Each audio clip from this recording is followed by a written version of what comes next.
وأصحابه أجمعين. أما بعد فقد قال الله تبارك وتعالى في القرآن العظيم والفرقان المجيد: أعوذ بالله من الشيطان الرجيم. بسم الله الرحمن الرحيم. إنا أنزلناه في ليلة مباركة إنا كنا منذرين فيها يفرق كل أمر حكيم. ربي اشرح لي صدري ويسر لي أمري واحلل عقدة من لساني يفقهوا قولي. سبحانك لا علم لنا إلا ما علمتنا إنك أنت العليم الحكيم. اللهم صل على سيدنا نبينا مولانا محمد وبارك وسلم عليه. எல்லா புகழும் புகழ்ச்சியும் அல்லாஹ் ஒருவனுக்கே உரித்தாவதாக.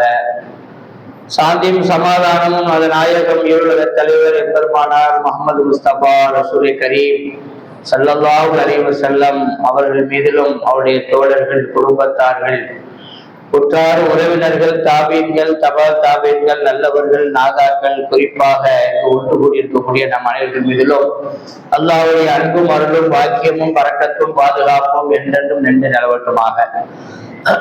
கண்ணியத்திற்கும் மிகுந்த மரியாதைக்குரிய அன்பான அல்லாஹ்வின் நல்லடியார்களே, ஒரு புனிதமான ஒரு இரவிலே நாம் எல்லாம் அமர்ந்திருக்கிறோம். ஹஜ்ரத் அவர்கள் மிக அழகாக உறுதியை சொன்னார்கள். அல்லாஹ்வுடைய நிஅமத், அல்லாஹ் நமக்கு தந்திருக்கிற அருள்படைகள், அதற்கு நன்றி செலுத்த வேண்டும், தௌபா செய்ய வேண்டும் என்று பல்வேறு விஷயங்களை நமக்கு நினைவுபடுத்தினார். அல்ஹம்துலில்லாஹ். இந்த சபை பராத்தை பொறுத்தவரையில அல்லாஹ் குறிப்பிடுகின்ற பொழுது ஃபீஹா யுஃபரகு குல்லு அம்ரின் ஹக்கீம் என்று சொல்லுவாங்க. அதாவது ஒவ்வொரு மனிதனுடைய வாழ்க்கையும் 3 விதமாக அல்லாஹ் தஆலா அமைத்திருக்கிறார். ஒன்று என்ன அப்படின்னா, தாயுடைய வயிற்றில் இருக்கக்கூடிய அந்த காலகட்டம். இன்னொன்று உலகத்திலே அவர் வாழ்கிற காலகட்டம். இன்னொன்று மறுமையுடைய கபருடைய ஒரு காலகட்டம் என்று சொல்லலாம். ஆனால் இது எத்தனை நாள் அவன் வயிற்றில் இருப்பான், தாயுடைய வயிற்றில எத்தனை ஆண்டுகள் இந்த உலகத்திலே வாழ்வான், எத்தனை ஆண்டுகள் கபருல இருப்பான், இந்த எல்லாமே பதிவு செய்யப்பட்ட விஷயம்.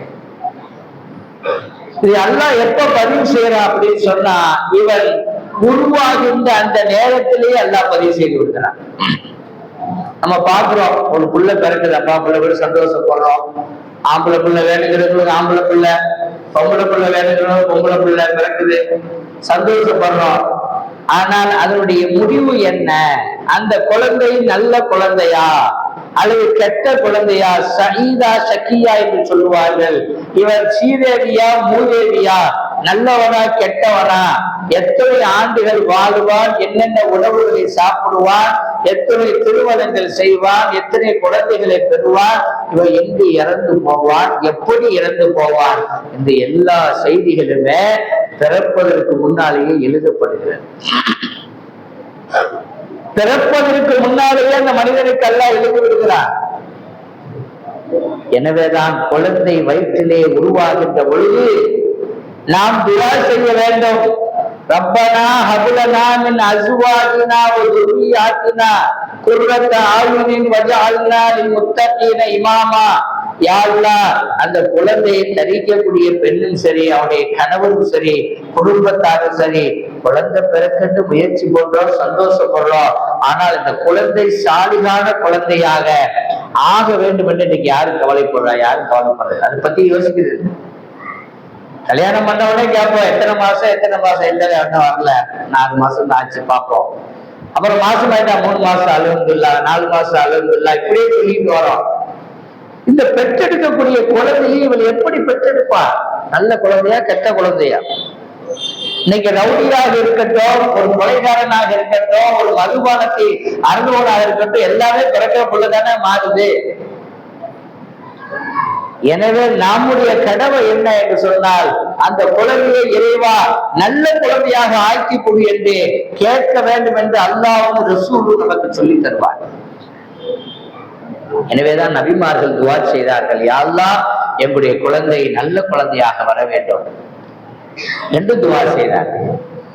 இதுல நம்ம கொஞ்சம் கவனமா இருக்கணுங்க. ஏன்னா நம்ம குழந்தைகளை பெற்றெடுத்து அதன் மூலமாக நாம் வேதனையை அனுபவிப்பதை விட அல்லாஹ்விடத்திலே முதலே கேட்டு, யா அல்லாஹ் இந்த குழந்தையை உனக்கு சாதகமான குழந்தையாக, இஸ்லாத்துடைய அடிச்சோடுகளை பின்பற்றக்கூடிய குழந்தையாக மாற்றி கொடு என்று நாம் அல்லாஹ்விடத்திலே கேட்க வேண்டும்.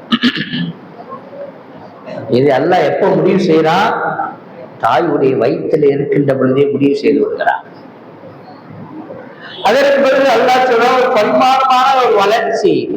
முதலில் அல்லாஹ் காது கேட்க வைக்கிறான் மனிதனுக்கு.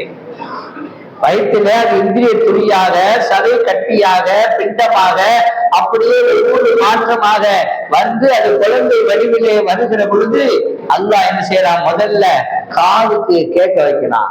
வாழ்க்கை சமன்னு சொல்லுவான் குர்ஆன்ல.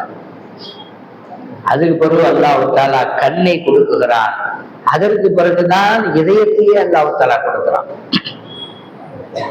நல்லா யோசிக்கணுங்க.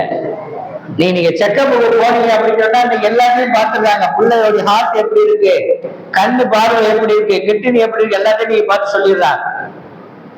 ஆனா அல்லாஹ் தஆலா ஒவ்வொன்றாக படைத்து இந்த மனிதனை வைக்கிறான். எனவேதான் மாசமாக இருக்கக்கூடிய அந்த பெண் நல்லதையே பேச வேண்டும், நல்லதையே பார்க்க வேண்டும், நல்லதையே சிந்திக்க வேண்டும் என்று மார்க்கம் சொல்லுகிறது. இன்னைக்கு பிறக்கக்கூடிய குழந்தைகள்ல நீங்க 90% குழந்தைய பார்த்தீங்கன்னா எல்லாருமே செல்போனை யூஸ் பண்ணக்கூடிய குழந்தைகள் தான் பார்க்கணும்.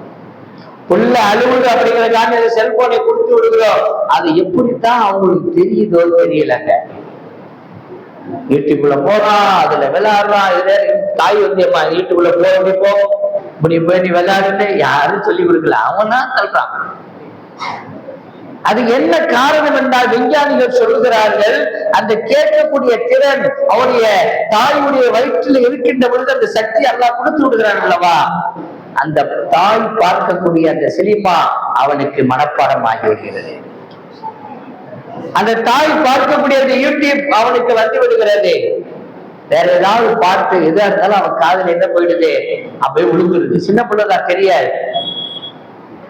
அது மட்டும் இல்லாம பார்வை எல்லாம் கொடுத்துடுறான். இந்த தாய் செல்போன் யூஸ் பண்ணிவிட்ட போது வயிற்றில் இருந்து அந்த குழந்தை அந்த செல்போனை பார்த்து விடுகிறது. இது யாருமே இன்னைக்கு சிந்திக்கிறது என்னங்க, அழுகுறோம், கொடுத்துடுறோம், போயிடுறோம், இப்படிதான் எல்லாருமே சொல்றோம். இது எப்படிதான் வருது, ஆரம்பம் என்னன்னு பார்த்தா மாசமாக இருக்கக்கூடிய அந்த கர்ப்பிணி பெண்கள் போனையோ, டிவியவோ, வாட்ஸ்அப்பையோ, வேற எதையோ, பேஸ்புக்கையோ அவங்க யூஸ் பண்ண அந்த குழந்தைகளுக்கும் அது தெரிந்து விடுகிறது. நல்ல விஷயமா இது. அதற்கு பிறகு அதிலேயே ஊறி கிடக்குறாங்க. ஒன்றும் பண்ண முடியல. படிக்க போனாலும் சரி, எங்க போனாலும் சரி, எனக்கு போன் வேணும், அது வேணும், இது வேண்டு இறுதி வரை அவன்கிட்ட மல்லடிக்க வேண்டிய ஒரு சூழ்நிலையில இன்றைக்கு பெற்றோர்கள் இருந்து கொண்டிருக்கிறார். இதெல்லாம் யோசிக்க நண்பாங்க.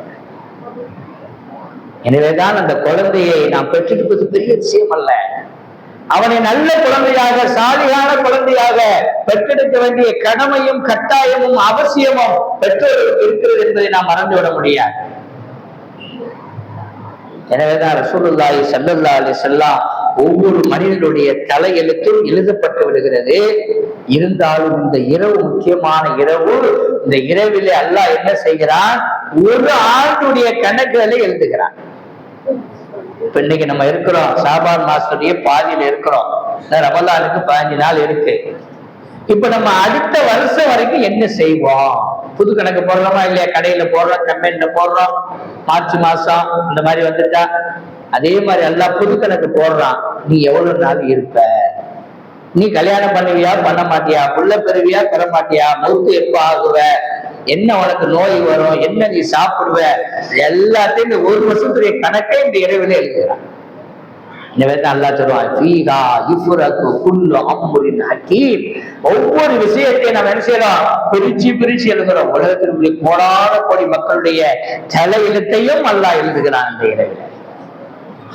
எனவேதான் அல்லாஹ்விடத்துல கேட்கணும், யா அல்லாஹ் இந்த இரவை எனக்கு நல்லதாக நீ எழுதிவிடு, என்னை கெட்டவனாக எழுதிவிடாத, இவ்வாறத்துல மூலிகவனாக நீ எழுதிவிடு, பாவ மன்னிப்பை கேட்டவனாக நீ எழுதிவிடு, பாவியாக நீ எழுதிவிடாது என்று கேட்க வேண்டிய கடமை இந்த இரவிலே ஒவ்வொரு முஸ்லிமுக்கும் இருக்கிறது என்பதை நாம் எண்ணி பார்க்க கடமைப்பட்டிருக்கிறோம். நம்முடைய பாவங்கள் கொஞ்சமா நெஞ்சமா? காலையில் எழுந்து இரவு படுக்கின்ற வரை பாவம் செய்து கொண்டிருக்கிறோம். பேசினால் பாவம், பார்த்தால் பாவம், நடந்தால் பாவம், தொட்டால் பாவம். நம்ம தலைகீழா நின்று அல்லாஹ்விடத்திலே தௌபா செய்தால் கூட நம்முடைய பாவம் கரையுமா என்று சொல்ல முடியாது. அந்த அளவுக்கு பாவத்துல நாம் மூழ்கி கிடக்கிறோம் அன்பார்கள். ஆனா நம்ம என்ன நினைச்சுக்கிறோம்? பாவம்லாம் கிடையாதுங்க. தொழுகாம இருக்கிற ஒரு பாவமா? சுபு தொழுகை விட்டு தூங்குறோம் எதெல்லாம் ஒரு பாவமா? நான் மட்டுமா தூங்குறேன்? என் கொண்டாடி தூங்குது, என் புள்ள தூங்குறான், என் அத்தா தூங்குறாரு, என் கொண்டாடி எல்லாமே தூங்குறான், நான் மட்டும் என்ன பெரிய அப்படின்னு நம்ம நினைச்சுக்கிறோம். பொய் சொல்லுகிறோம். என்னங்க பொய் சொல்லாம இந்த உலகத்துல வாழ முடியுமா அப்படின்னு நம்ம நினைக்கிறோம். ஏமாத்துறோம் இந்த உலகத்துல வாழ முடியுமா? இப்படி எல்லாத்தையுமே பாவமாக நம்ம நினைப்பதே கிடையாது. ஆனால் அண்ணனும் பெருமானார் ஸல்லல்லாஹு அலைஹி வஸல்லம் அவருடைய வாழ்க்கையை நம்ம எடுத்து பார்க்கிற பொழுது உபரியான பருளான தொழுகை அல்ல, நஃபிலான தொழுகையை இஷாவுக்கு பிறகு அன்னை ஆயிஷா நாயகி அவள் வீட்டிலே படுத்திருக்கிற ரசூலுல்லாஹி ஸல்லல்லாஹு அலைஹி வஸல்லம் அன்னவர்கள் சொல்லுவார்கள், ஆயிஷா, நான் கொஞ்ச நேரம் இறைவனை வணங்கிக் கொள்கிறேன் என்று சொல்லுவார்கள். தாராளமாக தொழுங்கள் யார சொல்லலாம். தொழுக ஆரம்பிப்பாங்க, இரவு முழுவதும் தொழுவார். தொழுகை மாத்திரமல்ல, அழுவார்கள். காலெல்லாம் நீங்கி போயிடுற சொல்லாவுக்கு. பிலால் ரலியல்லாஹு அன்ஹு அவர்களும் சுபுவுக்கு பெருமானாரை அழைப்பதற்கு வந்துருவார்கள். யார சொல்லா சுபு நேரம் ஆயிடுச்சுன்னு சொல்லுவாங்க. அப்பதான் சொல்ல போவாங்க. அப்ப ஆயிஷா நாய் சொல்லுவாங்க, பிலாலே ரசூலுல்லாஹ் இரவு முழுவதும் நின்று வணங்கினார்கள். கேட்கிறாங்க, அருமை மனைவி கேட்பார்கள், யார் ரசூலுல்லாஹ், உங்களுக்கு பாவங்கள் கிடையாது, பாவம் இருந்தாலும் அல்லாஹ் அதை மன்னிச்சுட்டான், நீங்கள் மாசூம் பாவம் மன்னிக்கப்பட்ட நிலையில இருக்கிறீர்கள், அப்படி இருக்கிற பொழுது நீங்க ஏன் இவ்வளவு கஷ்டப்பட்டு தொழுகிறீங்க என்று சொன்ன பொழுது, அஃபலா அகூன அபுதன் ஷக்கூரா, நான் அல்லாஹ்வுக்கு நன்றி உள்ள அடியானாக நான் ஆக வேண்டாமா என்று பெருமானார் கேட்டார். அல்லாஹ் என்னை நபி ஆக்கியிருக்கிறான், என்னை பெரிய அந்தஸ்தை கொடுத்திருக்கிறான், நான் அவனுக்கு நன்றி செலுத்த வேணாமா? இன்னைக்கு பெருமானார் நன்றியை பற்றி நினைத்து பார்த்தார்கள். கடமையை கூட இன்னைக்கு நம்ம செய்ய தயாராக இல்லை. எனவே இந்த புனிதமான இரவுக்கு அன்பார்வர்களே, நம் அல்லாஹ்விடத்திலே அழுக வேண்டிய இரவு. ரெண்டு விஷயத்தை நம்ம நல்லா கவனத்தில் கொள்ளணும். ஒண்ணு, நமக்கு முன்னால் இறந்திருக்கிற நிலைப்பாடு என்ன, நம்ம இறந்து போயிட்டா நம்ம நிலைப்பாடு என்ன, இது ரெண்டையும் நம்ம எல்லாருமே சிந்திக்கிறோம். நம்ம முன்னோர்களை பற்றி சிந்திப்பது கிடையாது, நம்ம முகத்தை பத்தி நம்ம சிந்திக்கிறது கிடையாது. நம்முடைய குடும்பத்துல நம்முடைய தாயோ தந்தையோ பெரியவர்களோ யாரோ இறந்து விட்டால் ஒரு குறிப்பிட்ட காலத்துக்கு நாம் கவலையாக இருக்கிறோம். அதற்கு பிறகு என்ன செஞ்சிடும், அது அப்படியே மறந்து போயிருக்கு. அது பிறகு யாரும் மௌத்தாக மாட்டோம்னு நினைச்சுக்கிறோம். சென்ற 2 வாரத்துக்கு முன்னாடி ஒரு திருமணத்துக்கு போயிருந்தேன். அந்த திருமணத்துல அந்த மாப்பிள்ளையுடைய தந்தை இறந்து விடுகிறார். இறந்து 2 மாசம் தான் ஆகுது. அந்த அம்மா இத்தாவுல இருக்கணும் 4 மாசம் 10 நாள். அந்த கவலை அன்னைக்கு 1 வாரம் கவலையா இருந்தாங்க. கல்யாணத்துல பாத்தீங்கன்னா மேக்கப் போட்டுக்கிட்டு கையில 10 விரல்லையும் மோதிரம் செயின் எல்லாம். இது யாருங்கன்னு கேட்டேன். இந்த அம்மா தான் மாப்பிள்ளையுடைய அம்மாட்டாங்க. கணவன் இறந்திருக்கிறான், 20 நாட்கள் தான் ஆகிறது. இத்தா ஒரு பக்கம் இருக்கட்டும், ஒரு மறைவாக இருப்போமே, மேக்கப் பண்ணாம இருப்போமே, நகையை போடாம இருப்பது கூட எண்ணம் கிடையாது. அந்த ஆளு இருந்தா செத்துதான் முடிஞ்சு போச்சு, அவ்வளவுதான். நம்ம ஏழையே நான் பார்க்கிறேன். அப்பதான் நான் சொன்னேன், இத்தாவில் இருக்கக்கூடிய பொம்பளையை கொண்டாந்து மேடையில வைக்கிறீங்க, இங்க ஓரமாக போக சொல்லுங்க. இதுதான் இன்னைக்கு நிலைமை. செத்தா செத்தா என்று சொல்லுகிறோம். இன்றைக்கு அல்லாஹ் பாதுகாக்க நம்முடைய முன்னோர்களை எண்ணி பார்க்க வேண்டும். நம்முடைய தாய் தந்தை நினைத்து பார்க்க வேண்டும். நம்முடைய பாட்டனார்களை எண்ணி பார்க்க வேண்டும். நம்முடைய தாதாவை எண்ணி பார்க்கணும், நானாவை எண்ணி பார்க்கணும். என்ன செஞ்சாங்க, அவங்க எப்படி இருந்தாங்க, நம்ம எப்படி இருந்து இருக்கோம், அவங்களுக்கு ஏதாச்சும் நம்ம செய்யறோமா, அவங்க ஏதாச்சும் மன்னிப்பு கேட்கிறோமா, அவங்க ஏதாச்சும் ஓடுறோமா? ஒரே ஒரு விஷயத்தை ரசூலுல்லாஹி ஸல்லல்லாஹு அலைஹி சொன்னாங்க, இறந்து போறதுதான் நீங்க துஆ செய்யுங்க. இஸ்தக்ஃபிரு, நீங்க பாவ மன்னிப்பு கேளுங்க அவங்களுக்காண்டி எல்லா இடத்துல. இஹ்வானி நல்லதீன சபகூனா பில் ஈமான், ஈமான்ல யாரெல்லாம் இறந்து விட்டார்களோ அத்துணை பேர் நீங்க பாவம் பண்ணி புரியாதுன்னு கேளுங்க என்று சொல்லிவிட்டு போனார்களே. நம்ம எத்தனை பேர் கேட்கிறோம்? மற்றவங்களும் விட்டுருங்க, நம்ம தாய் இருந்த நம்ம சொந்தத்து கூட நீ கேட்கிற நம்ம டைம் இல்லாம வந்து கொள்றது. ரசூலுல்லாஹ் இந்த இரவுலதான் ஒரு தடவை மதீனாவுல படுத்திருந்த ரசூலுல்லாஹ் திடீரென்று காணாமல் ஆகிவிட்டார். நடுநிசையிலே பெருமானாரை காணவில்லை. அவருடைய அருமை மனைவி பயந்து விட்டார்கள். காரணம், எதிரிகள் ஏதாவது பெருமானாரை செய்து விடுவார்களோ என்ற அச்சத்தின் மூலமாக ஆங்காங்கே தேடுகிறார்கள். இறுதியில பார்த்தால் பெருமானார் ஸல்லல்லாஹு அலைஹி வஸல்லம் ஜன்னத்துல் பக்கி என்று சொல்லக்கூடிய அந்த கபர்ஸ்தான்ல நின்று துஆ செய்து கொண்டிருக்கிறார். யாருக்காக துஆ செய்தார்கள்? இறந்து போன மூமின்களுக்காக, இந்த சமூகத்துக்காக, இந்த சமுதாயத்துக்காக, இந்த உம்மத்துக்காக ரசூலுல்லாஹ் ஸல்லல்லாஹு அலைஹி வஸல்லம் துஆ செய்தார் என்பதை ஹதீஸில் நாம் பார்த்தோம். ரசூலுல்லாஹ்க்கு தேவையா? மௌத்து தான் முடிஞ்சு போச்சு. எவ்வளவு பெரிய சீதேவிகள் அவங்கெல்லாம். சஹாபாக்கள் எத்தனை தியாகம் செய்தார்கள். இந்த இஸ்லாத்துக்காக வேண்டிய தன்னுடைய வாழ்க்கைகளையே அர்ப்பணித்தார்கள். சரியான உணவு கிடையாது, சரியான உடை கிடையாது. ரசூலுல்லாஹ்வுடைய வரலாற்றிலே ஆயிஷா நாயகியிடத்திலே சென்று சஹாபாக்கள் கேட்பாங்க, ரசூலுல்லாஹ்விடத்திலே எத்தனை ட்ரெஸ் இருந்துச்சு, எத்தனை ஆடைகள் இருந்தது. அன்னை அவர்கள் 2 ஆடைகளை கொண்டு வந்தார்கள். ஒன்று அவ்வா மாதிரி ஒரு ஆடையும் கீழே ஒரு கைலி மாதிரி ஒன்று, 2 ஆடை. அதுலயும் ஒட்டு போட்டு இருந்துச்சான். அதுலயும் ஒட்டு போடப்பட்ட 2 ஆடைகளை கொண்டு காட்டினாங்க. இதுதான் ரசூலுல்லாஹி ஸல்லல்லாஹு அலைஹி வஸல்லம் ஆடையாக இருந்தது. ஒரு தோல் திருத்தி இருந்தது. கொஞ்சம் எண்ணி பார்க்க வேண்டும் அன்பானவர்களே. இன்றைக்கு நம்ம இடத்துல எத்தனை ட்ரெஸ் இருக்குன்னு கேட்டா தெரியாது, நம்பர் தெரியாது. 10 இருக்காங்க, 20 இருக்காங்கன்னு கேட்டா நம்ம என்ன சொல்லுவோம்? எவ்வளவு இருக்குன்னு தெரியலங்க, பீரோ நிறைய இருக்குன்னு சொல்லுவோம்.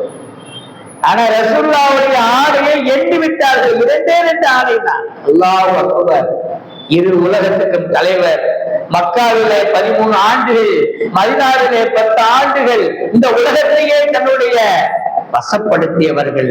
தன்னுடைய அழகு கொண்டு அல்ல, அற்புதமான குணத்தை கொண்டு அத்துணை சஹாபாக்களையும் கட்டி போட்ட ரசூலுல்லாஹி ஸல்லல்லாஹு அலைஹி வஸல்லம் அவர்களிடத்துல மௌத்தாகின்ற பொழுது 2 ஆடைகள் மாத்திரமே இருந்தது என்று சொன்னால் எவ்வளவு எளிமையான வாழ்க்கை, எவ்வளவு ஒரு பற்றற்ற தன்மை இந்த உலகத்தின் மீது. எனக்கு தேவையில்லை, எனக்கு ஆখিরাத்து போதும், அதுக்காண்டி எல்லாத்தையும் விட்டு சன்னியாசியா போறது அப்படிங்கிறது இல்ல.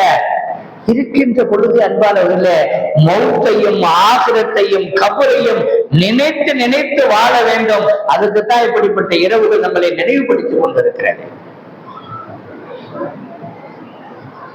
ரசூலுல்லாஹ் சொன்னாங்க, அதிகமா மௌத்தை நினைங்க, அப்ப பாவம் செய்ய மாட்டீங்க. அதிகமாக மரணத்தை எண்ணி பாருங்கள், நீங்கள் பாவம் செய்ய மாட்டீர்கள். நம்ம எங்கெங்க மரணத்தை நினைக்கிறோம்? நினைப்பது மாத்திரமல்ல, ஒரு மையத்தை போய் நம்ம பார்த்தால் கூட, ஆகா நம்முடைய நண்பர், நம்முடைய மஹல்லாவாசி, நமக்கு தெரிந்தவர் நேற்றைய தினம் நன்றாகத்தான் நம்ம இடத்துல பேசிக் கொண்டிருந்தார், இன்று இறந்து விட்டாரு என்று அந்த கவலையோடு பார்க்கக்கூடிய நாம் அப்படி பார்த்துட்டு வெளியே வருவோம். ஒருத்தர் கையை பிடிப்பாங்க, நல்லா இருக்கலா, எப்படி இருக்கு வியாபாரம், என்ன செய்தி, எது சரி, பேசிக்கிட்டே இருப்போம். உடனே அவரை பத்தி பேசுவோம். அவருக்கு எத்தனை பொண்டாட்டிங்க, அவருக்கு எத்தனை புள்ள, எத்தனை வீடு, எல்லாம் செட்டில் ஆயிட்டாரா இல்லையா, என்ன ஏது. மௌத்தாக்கள் கிடக்கிறாரு, நம்மளுக்கு மௌத்து வருங்க, நம்ம என்ன செஞ்சோம்? அவர் செட்டில் ஆகும்போது மௌத்து முடிஞ்சு போச்சு. அவர் செட்டில் ஆகணும் என்ன, ஆவாட்டி என்ன, அல்லாட்ட செட்டில் ஆயிட்டாரு அவரு. நம்ம எப்படி செட்டில் ஆக போறோம் எல்லா இடத்துல? அந்த மௌத்து வீட்டுல கூட நம்ம மௌத்தை பற்றி நினைக்காத சமுதாயமாக இன்னைக்கு வாழ்ந்து கொண்டிருக்கிறோம். அல்லாஹ் பாதுகாக்க. மௌத்தாயிட்டா அந்த கவலை கூட நம்மளுக்கு வர மாட்டேங்குங்க. அவன் போயிட்டா முடிஞ்சு போச்சு, நம்ம இருக்கமா இல்லையா, நம்ம எப்போ வரும் தெரியாது. நேற்றைய கூட ஒரு ஆலிம் அவர்கள் மரணம் ஆகிவிட்டார்கள். தன்னுடைய மகன் பட்டம் வாங்கினான்னு சொல்லி அதுதான் படத்துக்கு போறாரு. பட்டம் வாங்கி முடிஞ்ச உடனே நெஞ்சு வழியில அப்படியே அங்கேயே சாய்ந்து வருகிறார். அவர் நினைச்சு பார்த்தாரா? நல்ல மகள்தான். எதுக்கு சொல்றேன்? மகனுடைய பட்டமளிப்புக்காக செல்லுவார், மையத்தாக வருகிறார் சென்னை. நேற்று வந்து காலையில 10 மணிக்கு மையத்தாச்சு. இதான் மனித வாழ்க்கை அன்பானவர்களை. இருக்கின்ற போது சிந்திச்சு பாருங்க. நம்ம கண்ணை முடித்தா என்ன செய்ய போறோம்? நம்ம இந்த கபர்ல கொண்டு வச்சுட்டு மண்ணை போட்டுட்டு வந்துருவாங்க. நல்லா போடு மண்ணை, பத்தல இன்னொன்னு போடு அப்படின்னு சொல்லி நான் மேல மண்ணை போடுவார்களே, நான் வெளியே இருந்து வந்துட முடியுமா? அம்மா நாள் வருமா, பொண்டாட்டி நாள் வருமா, பையன் நாள் வருமா? முடியாது. உடம்பு சரியில்லை, அப்பா ஏக்காவும் ஓக்காவும் ஏப்பீலோ ஓப்பீலோ சொல்லுவோமா இல்லையா?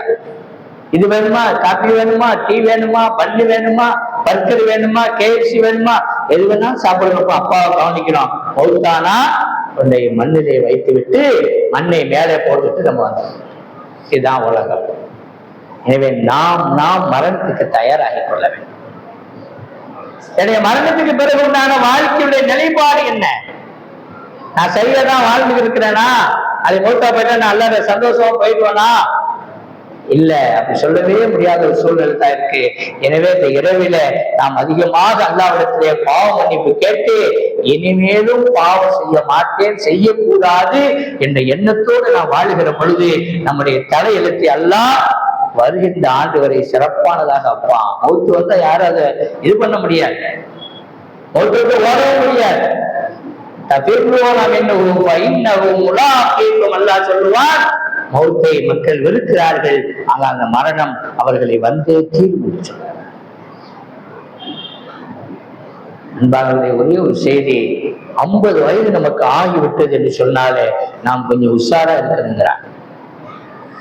50 வயது ஆயிட்டாலே நம்ம பார்க்க தாண்டோன்னு அர்த்தம். ரசூலுல்லாஹ் சொன்னாங்க, ஆமார் உம்மத்தி மா பைன சித்தீன வ சபஈன், என்னுடைய உம்மத்துடைய வயது 60க்கும் 70க்கும் மத்தியிலே என்று சொன்னார்கள். அப்ப 50 நம்ம தானும் பாடுறது, 60 வந்துட்டாலே கன்ஃபார்ம் அர்த்தம். 60க்கு 70க்கு மத்தியில எப்ப வேணாலும் போக வாய்ப்பு இருக்கு. ஒரு நோய்க்கான மருத்துவத்தை போய் பார்க்கிறோம், மருத்துவர் சொல்றாரு ரொம்ப ஹார்ட் வீக்கா இருக்கு, எப்ப வேணாலும் உங்களுக்கு போக, நம்புவோமா நம்ப மாட்டோமா? அது ரொம்ப லேட்டா போறது என்ன செய்யணும், அது செய்வோம். டாக்டர் போறாங்க போகக்கூடாதுன்னு 1 வருஷத்துல வீடு போறோமா ஐடியா சொல்லுவோம், கேட்போம் டாக்டர்கிட்ட. டாக்டர் சொல்லவும் முடியாது, ஒண்ணும் பண்ண முடியாது. ஆனா மௌத்தை பெருமானார் எவ்வளவு அழகாக இந்த சமூகத்துக்கு சொல்லி காட்டினார்கள். சொன்னாலும் கூட நம்ம 60லும் ஆசை வரும். நம்ம சொல்றோம் 60 ஆசை கூடுது, இன்னும் கொஞ்சம் வாங்கணுங்க, அது பண்ணுங்க, இது பண்ணுங்க, என்ன அது பஞ்சு செஞ்சு இந்த ஊருக்கு போகணும், அந்த ஊருக்கு போகணும். அல்லாஹ் ஒருத்தர் பஸ்ல வந்தாரு, அவரு 1 லட்சம் ரூபாய் செல்போன் வச்சுக்கிறார். அவரே சொல்றாரு, அடிக்கடி தொழு வருவார். அது பையன் என்னை பார்த்து சொல்றாரு, உங்களுக்கே பார்த்துறேன், பூந்தமல்லா இருக்கு, ஆமாஞ்சத்து உங்களை பார்த்துருக்கேன். அவர் செல்போன்ல பேசிட்டு வந்தார். அவர் சொல்றாரு, இது ஆப்பிள் போனேன், இது 1 லட்சம் ரூபாய்க்கு வாங்கினேன், பேசாம உம்ரா கழிச்சு போயிட்டு வந்திருக்கலான்ட. அது நீ வாங்குறதுக்கு முன்னாடிலப்பா சிந்திக்க, இப்ப போய் சொல்றியா, விட்டுட்டு கூட போக.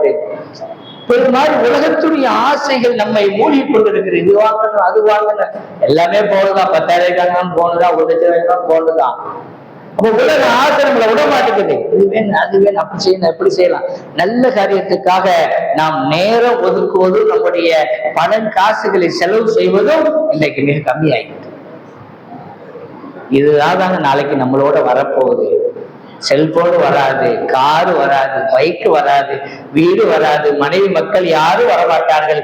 நாம் செய்த நல்லமல்கள், நாம் செய்த கெட்டமல்கள் ரெண்டும் தான் நம்மளோட வரப்போம். எனவே சிந்திக்க வேண்டும். இந்த இரவுல எப்படி நாம் சிந்தனையோடு அல்லாஹ்வுடைய விஷயங்களை கேட்டு நான் அமல் செய்ய வேண்டும் என்ற ஆர்வத்தோடு இங்கு அமர்ந்திருக்கிறீர்களோ, இந்த சிந்தனை ஒவ்வொரு நாளும் வர வேண்டும், ஒவ்வொரு நேரமும் வர வேண்டும், ஒவ்வொரு தொழுகையிலும் வர வேண்டும். யா அல்லாஹ், இதுதான் எனக்கு இந்தி தொழுகை, என்னை சரி பண்ணி விடு அப்படின்னு கேட்கிற மக்களாக நாம் மாற வேண்டும். இறந்தவர்களை யோசிக்கணும். அவங்களுக்கு நாம் செய்யக்கூடிய கைமாறு என்ன? ஓதலாம், யாசீன் ஓதலாம், குர்ஆனை ஓதலாம், அவர்களுக்காக செலவு செய்யலாம், இஸ்திக்பார் செய்யலாம், அல்லாஹ் மன்னிச்சிரு கேட்கலாம்.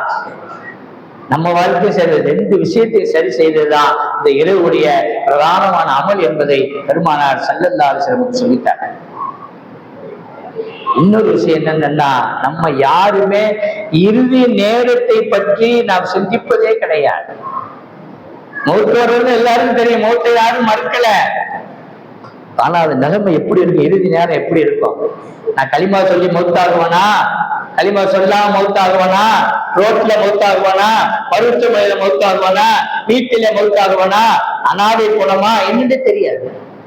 அல்லாட்ட கேளுங்க, அல்லா தருவான். யா அல்லாஹ், நான் மௌத்தாவது கலிமாவோட மௌத்தாவன். யா அல்லாஹ், அல்லாட்ட கேட்கணும், நீ கலிமாவோட மௌத்தாக்கிறப்ப என்று கேட்கிற பொழுது கண்டிப்பா அல்லாஹ் தருவான். நம்முடைய துஆவை எல்லாம் ஏத்துக்கிறாங்க.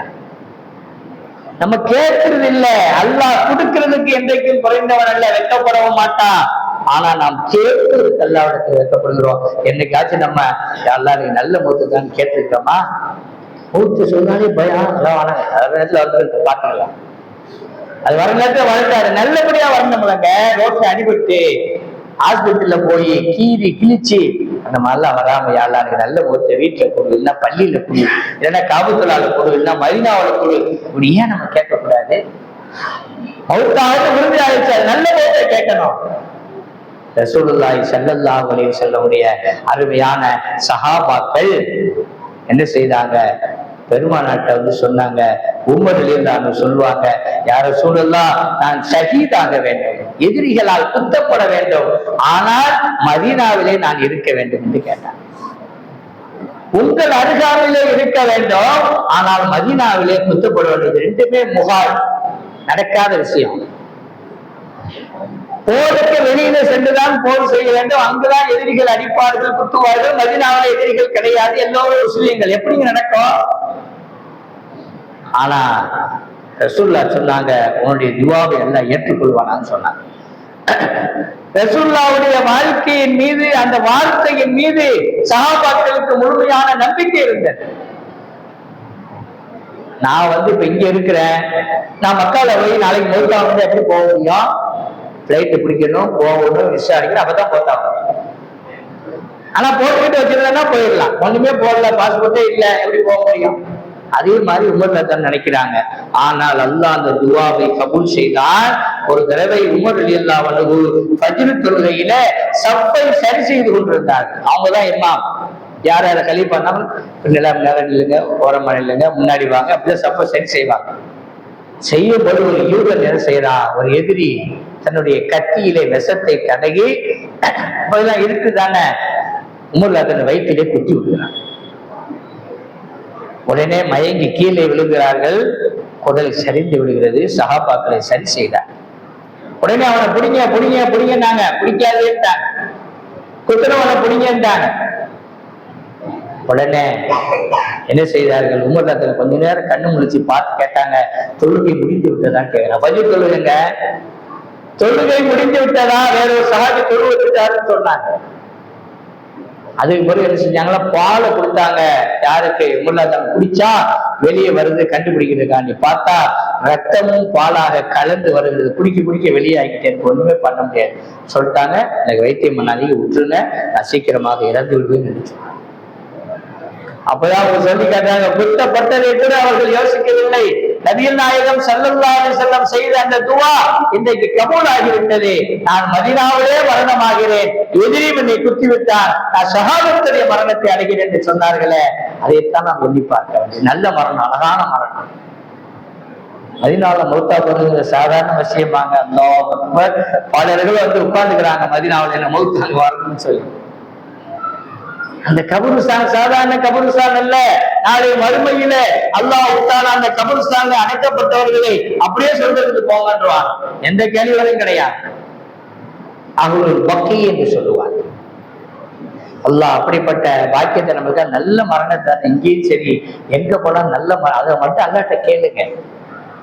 அல்லாஹ்வுடைய தொடர்பு உங்களுக்கு வந்துவிட்டால், அல்லாஹ்வுடைய பேசக்கூடிய மக்களாக நீங்க மாறிவிட்டால், இந்த உலகமும் உங்களுக்கு லேசாயிரும், மறுமை லேசாயிரும். ஆனால் பாவம் இல்லாமல் பார்த்துக் கொள்ள வேண்டும். அல்லாட்டையும் கேட்கிறோம், பாவமும் செய்யறோம், தௌபாவும் செய்யறோம், பாவம் செய்யறோம். அப்ப வேலைக்கு ஆகும். பாவத்தை விட்டுவிட வேண்டும், தௌபாவை செய்ய வேண்டும். அப்பொழுதுதான் இன்ஷா அல்லாஹ் நமது வாழ்க்கை மிக சிறந்ததாக இருக்கும். உறுதியில்லாத வாழ்க்கை இந்த உலக வாழ்க்கை. கபூர்ல போய் எத்தனை வருஷம் இருக்குன்னு தெரியாது, மறுமையில போய் அல்லாஹ் தஆலா சொர்க்கத்தை தரப்போறான், கேள்வி லேசாக்கன்னு இதையெல்லாம் எண்ணி பார்க்க வேண்டும். ரசூலுல்லாஹ் எண்ணி பார்த்தார்கள், சஹாபாக்கள் எண்ணி பார்த்தார்கள், அவுலியாக்கள் எண்ணி பார்த்தார்கள், வலியுல்லாக்கள் எண்ணி பார்த்தார்கள். நாம் என்ன வேண்டும்? அதுக்குத்தான் இந்த குர்ஆன், இந்த ஹதீஸ், பெரியவருடைய வாழ்க்கை வழிமுறைகள், கித்தாபுகள், உலமாக்கள் எல்லாருமே உங்களை நினைவுபடுத்துறதுக்கு தான் நாங்க சொல்லிக் கொண்டோம். எல்லோரும் ஒரு நாள் இறந்துதான் போறோம். அந்த மரணம் நல்ல மரணமா இருக்கணும். கலிமாவோடு நாம் மரணம் ஆயிட்டு அல்ஹம்துலில்லாஹ் நாம் போகக்கூடிய இடம் மிக சிறப்பாக இருக்கும். நம்முடைய கபரிலே கேட்கப்படுகின்ற அந்த கேள்விகளுக்கும் நாம் அழகான முறையிலே பதில் சொல்லி விடுவோம். அப்படிப்பட்ட விஷயங்களை சிந்தித்து பார்க்கக்கூடிய இரவுதான் இந்த இரவு. அப்படிப்பட்ட இரவில நாம் ஒன்று கூடியிருக்கிறோம். அல்லாஹ் இந்த ஒன்று கூடலை கபூல் செய்வானாக. நாம் செய்த பாவத்தை எல்லாம் மன்னிப்பானாக. இனிமேல் பாவம் செய்யாமல் காப்பாற்றுவானாக. நம்முடைய இறுதி நிலையை, நம்முடைய உயிர் பிரிகின்ற பொழுது கலிமாவோடு மரணிக்கிற நல்ல பாக்கியத்தை எல்லா முஸ்லிம்களுக்கும், உங்களுக்கும், எனக்கும், என்னுடைய குடும்பத்தாருக்கும், உங்களுடைய குடும்பத்தாருக்கும் அல்லாஹ் தந்து அருள் புரிவானாக. நம்முடைய முன்னோர்கள் யாரெல்லாம் மன்னரிலே வாழ்ந்து கொண்டிருக்கிறார்களோ அவருடைய மன்னரை அல்லாஹ் விசாலமாக்குவானாக, வெளிச்சமாக்குவானாக. நாம் ஓதிய குர்ஆன் ஷரீஃப் யாசின் நன்மையை அவர்களுடைய கபருக்கு அல்லாஹ் எத்தி வைப்பானாக. நாமும் அவர்களும் இன்ஷா அல்லாஹ் நாளை மறுமையில அன்னலம் பெருமானார் ஸல்லல்லாஹு அலைஹி வஸல்லமோடு சொர்க்கத்திலே ஒன்று சேர்ந்து இருப்பதற்கு அல்லாஹ் அருள் புரிவானாக. அல்லாஹ் மிக மன்னிக்கக்கூடியவன். நாம் பாவ மன்னிப்பு தேடுவோம், அல்லாஹ் மன்னிப்பான் இன்ஷா அல்லாஹ். நாம் எதை சொன்னோமோ, எதை கேட்டோமோ அதன்படி அமல் செய்து அல்லாஹ்வை என்றென்றும் நின்று வணங்கக்கூடிய மக்களாக, அல்லாஹ்வை பயப்படக்கூடிய மக்களாக, அல்லாஹ்வை நினைத்து பார்க்கக்கூடிய மக்களாக வாழுகிற நல்ல வாக்கியத்தை ரப்புல் ஆலமீன் நம் அனைவருக்கும் நசீபாக்குவானாக என்று இந்த நல்ல நேரத்திலே கூறி என்னுடைய வார்த்தைகளை நிறைவு செய்கிறேன். வாகர் தாவானா அனில் அல்ஹம்துலில்லாஹி ரப்பில் ஆலமீன். அஸ்ஸலாமு அலைக்கும் வரஹ்மத்துல்லாஹி வபரகாத்துஹு. இன்ஷா அல்லாஹ் இப்ப கொஞ்ச நேரம் திக்ர் நடக்கும். துஆக்கு டீ ஏற்பாடு செய்யப்பட்டிருக்குது. சில டீ சாப்பிடுங்க. அதுக்கு ஒரு 1/2 மணி நேரத்தில்